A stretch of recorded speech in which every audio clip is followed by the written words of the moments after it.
Hi, I'm Tamar Wilner.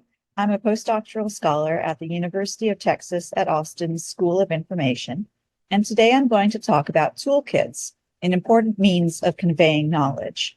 I'll be illuminating some of the work that goes into toolkit creation and pain points that toolkit designers have to face.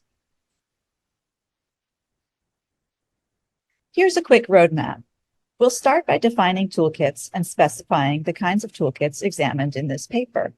I'll explain the research problem, outline our methods, and then get to our findings. Spoilers, you'll be hearing about toolkit evolution over time, questions about what use means, community building, and the complications of moving on from a toolkit. Those findings lead to some key tips for toolkit designers, and we'll wrap up by talking about research implications. So first, what are toolkits? I want to start by acknowledging that toolkits are a fuzzy concept. You have a lot of adjacent terms like field guides and toolboxes, and the boundaries between these terms can be porous. For our work, we drew on two sources of definitions. Shannon Mattern's illuminating essay reminds us that toolkits began as physical sets of objects, like the gauze and ointments in a first aid kit, or like the carpentry tools seen here. But today, she says, toolkits are not just boxes of supplies. A toolkit is a judiciously chosen collection of tools and materials designed to script a particular process, aimed to serve a particular purpose or purposes, and to do so with minimal waste and frustration. The Cambridge Dictionary is more broad. A toolkit is simply a set of tools used for making or repairing something. Toolkits play an important role in HCI. You may be familiar with toolkits for software engineering that help users to design, develop, and deploy interactive computing systems. The literature has examined important toolkit design dynamics that include supporting learning, ensuring flexibility, and building open source communities. Recently, HCI has begun to go beyond software engineering to investigate a greater variety of concerns. For example, Wong analyzed AI ethics toolkits. At last year's CHI, Pedersen looked at design toolkits related to equity. We're continuing in that line of research. In this paper, we focus on toolkits that address socio-technical challenges such as algorithmic equity, online sexual harassment, and the spread of misinformation. Our research looks at toolkits that more specifically are targeted at educators and community activists. Such examples demonstrate how toolkits are an important site for translational work, which turns scholarship into knowledge that can be applied in practice. But there's much we still don't know about these kinds of toolkits. The literature hasn't examined key questions that designers face, such as how do they know who is using their toolkit and whether these users are benefiting, and how do they make sure the toolkits stay relevant over time.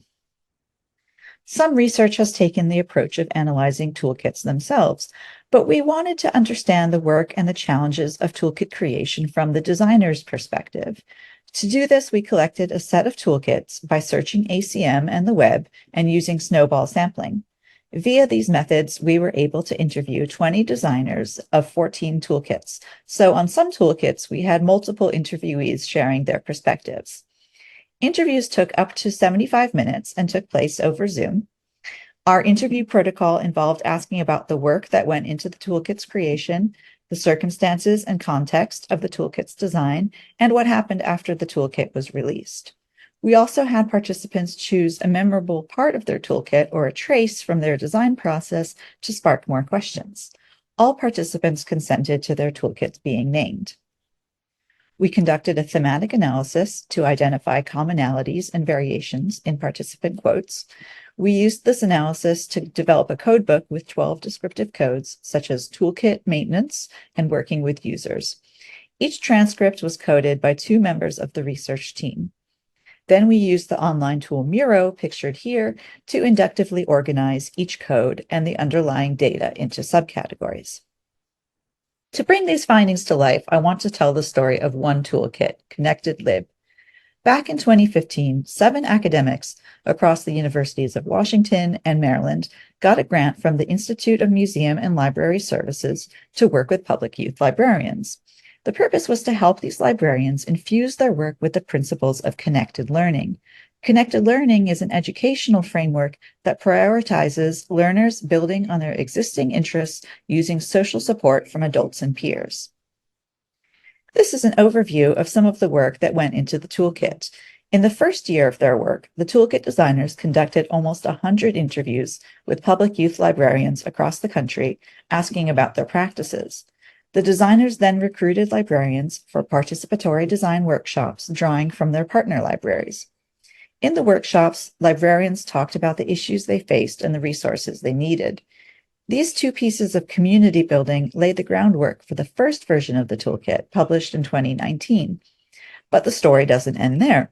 After this was published, the designers got feedback from users that the toolkit did not adequately meet the needs of rural and small libraries. So based on this feedback, the designers got another grant to work closely with rural and small library partners to update the toolkit with examples relevant to those contexts.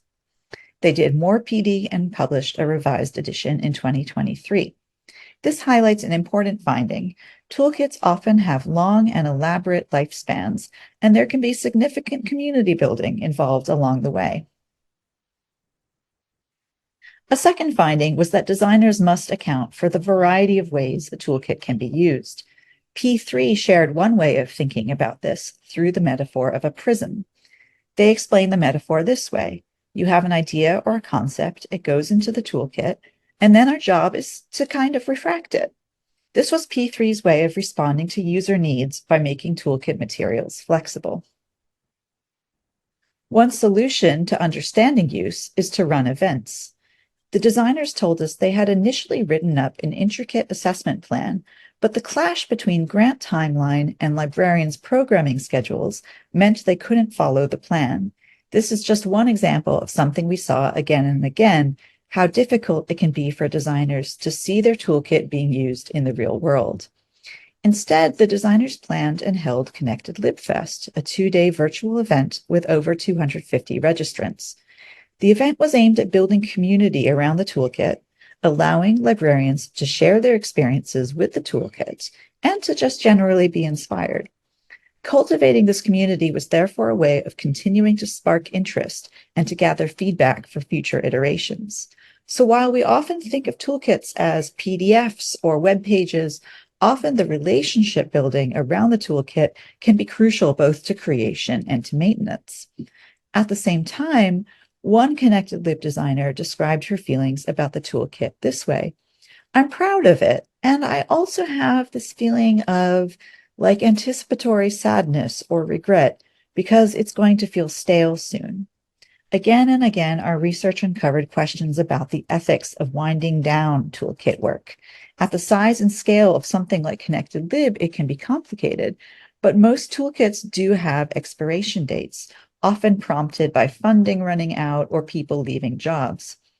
Our findings suggest it's important to account for these endings. One technique the Connected Lib designers used to try and avoid the staleness was what they called future-proofing. This involved avoiding examples of specific technologies in the toolkit and instead talking about more general principles and techniques. Because of this, one other Connected Lib designer said the toolkit would be relevant for a long time. So stepping back, some of the things we learned from the journey were that toolkits often evolve over a long time. It's hard to understand use. Use is fluid and amorphous. Events and community building create spaces where designers can hear stories of use. And the maintenance phase can be complicated due to the commitments of users as well as designers. For designers in the toolkit space, the story and paper offer a number of tips and strategies. I'm going to highlight one such consideration. That is, designing a toolkit involves the work of envisioning use, and a designer needs to think about that up front. Our participants variously thought of their toolkits as prisms, recipes, toolboxes, field guides, roadmaps, and case studies. And the metaphor you choose can imply actions you take, like whether and how you offer alternative ways for users to implement the toolkit. This has implications for aspects of the work, like how do you evaluate success?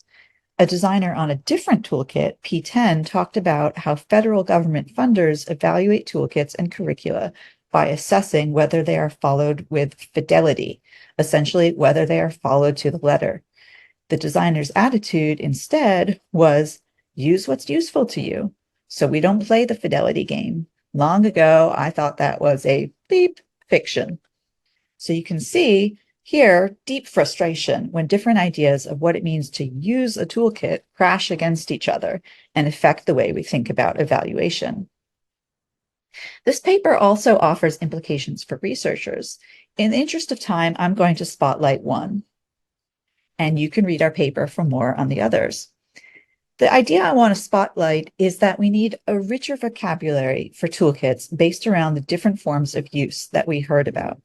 In some ways, the word toolkit combines different types of socio-technical systems that seek to do different things. Some seek to inspire, some to give direction, some to give the tools for creative remixing. Future researchers can therefore usefully apply and extend work such as Dix's research on designing for appropriation, Biker's idea of interpretive flexibility, and Redstrom's notion of design after design to further investigate how toolkits accomplish these aims and how we can support designers in this work. Doing this kind of reflection can help us bridge research and practice in more meaningful ways. Thank you so much. Please read our paper for more details, and I look forward to seeing you at the conference.